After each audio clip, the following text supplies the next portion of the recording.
नमस्कार, मैं doctor Ganesh Pandey metro express news channel पर आप सभी का हार्दिक स्वागत है। आइए देखते हैं कुछ खास रिपोर्ट।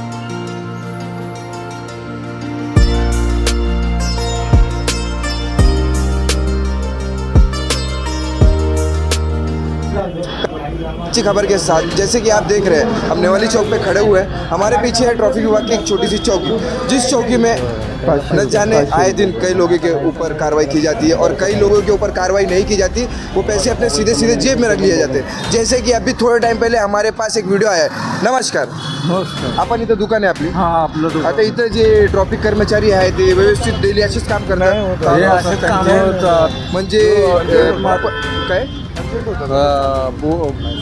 म्हणजे सगळं पावती बनवतात का असंच म्हणजे पैसे घेऊन सोडतात? असेच पैसे घेऊन सोडतात. आणि जे नीले पॅन्टवाले आहेत ते कारवाई करतात का साहेब लोक करतात? नाही, निले आहेत ते पण कारवाई करतात. TW वाड्यांना तर कारवाई करायचा अधिकार काहीच कारवाई करतात ना. पण ते पण भाडाचे ते पण लोकल लोक काही बोलत नाही का? लोकल जे आहेत लोकल काही कोणी बोलू शकत नाही. ते कोणीच बोलू शकत नाही त्यांच्यावर. तुम्हाला कधी पकडलंय त्यांनी? मला दोनदा पकडलेला. मग पावती दिलेली तुम्हाला रिसर?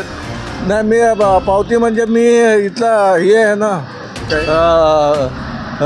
चौकीचा पंचायत पंच आहे. मग तुम्हाला असं सोडून दिलं? हां, मग मला असंच सोडून दिलं.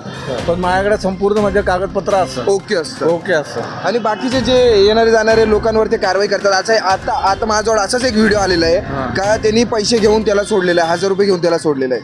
मग असे कर्मचारीवर असे वाड्यांवर काय कारवाई व्हायला पाहिजे? आपण काय मागणी करणार? आपलं मागणी काय, जे रजिस्टर तर होत आहेत, लोकशाही करते तेच व्हायला पाहिजेच. ते व्हायलाच पाहिजे. नमस्कार मित्रांनो, असे बोगस कर्मचाऱ्यांवर कारवाई व्हावी अशी आपली मागणी आहे ना. मैं नेवाली चौक से शुभम मिश्रा पाटिल मैडम के साथ। मेट्रो एक्सप्रेस, नागरिकों की आवाज़।